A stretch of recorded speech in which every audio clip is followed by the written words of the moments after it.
and just reiterate what our guys are doing, and hopefully you can tell how these packages come to life, so to speak. The biggest thing here is we got Bob Strong or Bob Weak. That either talks to our Sam or our Will. All these are four-man pressures right here. And basically right here is an example of Bob Strong. The Strong already tells us right now, hey, Sam knows he's going to be hot. So our ends are going to be up the field, and then our nose knows he's got to go opposite because it's a strong call. The Sam is a B-gap blitzer. And unfortunately, I also got this where you can see video and everything, but the video for some reason doesn't stream. We tried it last night, but you can't see the video. I wish we could. But bottom line, what we started doing with our Sam and our Will, when we were B-gap blitzers, at the beginning of the season last year, our aiming point was the hip of the guard. And basically, our linebackers were blitzing at that hip of the guard, and we just felt like it was a really easy block for that tackle to block down on that Sam. And our Sam and Will were really getting washed down real easy at the beginning of the year. So what we ended up doing with our Sam and Wills this year is anytime they're B-gap blitzers, their aiming point is basically the inside number of the tackle. And what we always blitz from depth. And so basically now our Sam and Will are blitzing right at that tackle. If that tackle blocks down hard right now, he's going to come off the butt of that tackle. If he blocks out, obviously he's going to be right there inside and B-gap, okay? So we felt like that really allowed us not to get washed so easily. And so, our aiming point now with the Sam and the Will in this particular B-gap blitz is more at the tackle instead of the guards.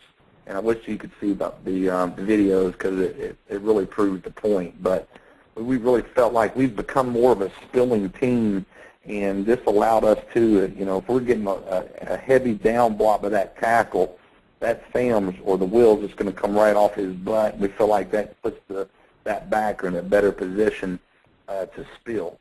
But this is Bob Strong, and an example of Bob Strong and Bob Weak. Here's Bob Strong. The next one here is buck, slant, or whip. All right, this example here is of a buck whip.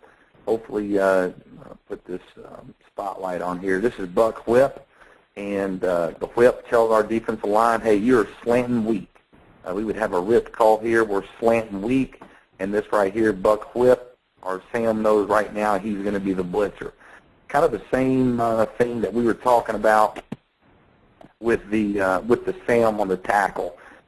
Same thing now. What we've done is we were really looping right here at the beginning of the season, and we told this Sam and the Will, if you're outside C-gap blitzer, especially if you're a tight end, we want you to be on an outside in position whenever that ball snaps. So that Sam may start out here, quarterback starts his cadence, he's going to creep out and then be in an outside in position. Basically the same thing for that Sam or Will there. He's going to be reading that tight end. The tight end blocks down real hard, he's going to come off his butt, okay, and be ready to spill it out to the strong dog. That tight end blocks out, then obviously he'll go right up underneath him, and he'll be in that C gap. Kind of the same thing, though. That Sam was getting washed down, but that tight end was just crashing down on him. So now we got him, hey, tight end blocks out. Now you'll get up underneath into a C gap. He blocks down, you're going to come off tight on his butt. So basically, though, the buck alerts our Will or Sam that they're going to be outside contained blitzers.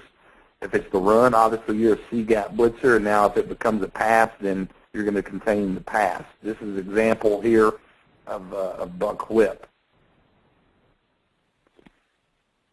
Okay, we got Mike Strong and Mike Weak. Okay, pretty easy blitz here. We don't do this one as much anymore.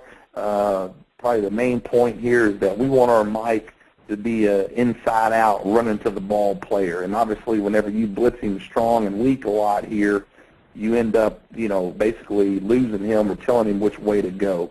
And, if he's blitzing A gap here, let's say, right here he's blitzing A gap and the ball's, being ran weak, then obviously you kind of lose this over-the-top player with that Mike. So we're not really running this call as much anymore, but right here is Mike Strong or Mike Weak. This is an example of Mike Strong. The nose is gonna go opposite to the weak side, and the Mike knows he's blitzing strong. So the nose is weak, Mike is strong. Pretty easy blitz there, and that is for the Mike strong and Mike weak. The next one here is dog right or left. This is more of a hash call. We can play 4 under 3 deep with this, but this is like the ball's on the right hash, and we want to go dog left. We want to bring that dog from the boundary. And basically, dog left, the example of it here is, our defensive line slanting to the left, so the right dog is going to be blitzing. So slanting to the left, and the right dog is going to be blitzing off the edge. He's a contained blitzer, and he's always outside the tight end. So there's dog right or dog left. This allows us to play 4 under 3 deep and bring pressure off the edge with one of our more athletic players in those dogs.